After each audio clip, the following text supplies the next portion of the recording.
The Lambert family moving into a new dream home that unexpectedly becomes a nightmare. Because if it didn't, then how could we have a movie? When their son Dalton is drawn to the attic after hearing the attic opens up by itself. What happened in the attic is that he was on the ladder and he saw a shadow, so he falls down scared. He calls out for help because he's injured, and his parents run up and rushing for him. They declare the attic off limits, but you know, Michael's damage is already done. Shamona. So the next day their son falls into a coma. Of course, Michael had nothing to do with it.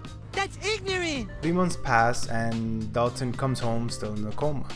But then more supernatural shit goes down as Renee, Josh's wife, starts hearing voices in the baby monitor. Josh then becomes a dick, opting to stay out of the house rather than being with his scared wife because he himself is too chicken shit. So things reach a boiling point when a figure that looks like Dracula's little brother attacks. So they decide to move because moving always solves your ghost shit. And in the second house, Renee figures that she's safe until she sees the figure of a dancing boy who leads her to Dalton's room. She gets a priest. Josh freaks out because even though there's enough evidence to convict O.J. Simpson, he still doesn't believe shit. Until Josh's mother, Lorraine, tells him that he can project himself to an astral plane, much like his son, but Josh still doesn't believe it. They're gonna call, which is headed by a woman named Elise. She goes to Dalton's room and becomes constipated, allowing her to sense a presence that scared her and Star Wars fans, Darth Maul. Here, Elise confirms again that Dalton is not in a coma, but in fact can travel mentally through an astral plane without using shrooms like the writers of this movie.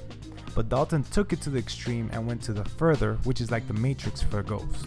Since he is not in his body, spirits can now use it to enter the physical world. So she decides to do a seance, Psycho Mantis style. You doubt my power. The demon takes over and attacks them Super Saiyan style, until it's stopped by Elise going full exorcist. Elise reveals that she's Lorraine's acquaintance for decades because Josh was able to do the same himself and was being haunted by some parasitic old woman spirit named Caitlyn Jenner. So she hypnotized Josh in order to make him forget that he had the ability to go to the further.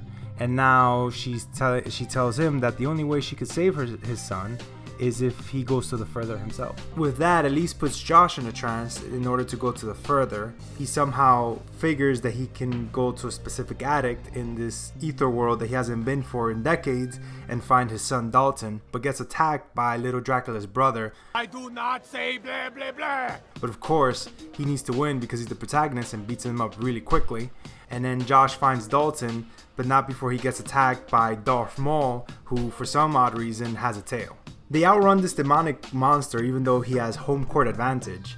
And out in the physical world, the ghosts appear and are closing into all our main characters in almost a short doom until Josh and Dalton find a way out and wake up. The spirits disappear and everyone is saved, or so it seems, until Elise senses something off about Josh and takes a picture. He freaks out and goes full NYPD and chokes her to death, yelling, "Why did you take the photo?" Josh's wife finds Elise dead on the couch and finds conveniently a picture on the floor that shows Caitlyn Jenner is now inhabiting Josh's body. Josh places a hand on Renee's shoulder saying, "I'm right here." She turns around in horror and the movie ends. Can we say sequel? Thank you for watching Rapid Movie Recaps. Please hit the subscribe button, and if you even got one laugh, hit the like button below and stay tuned for more.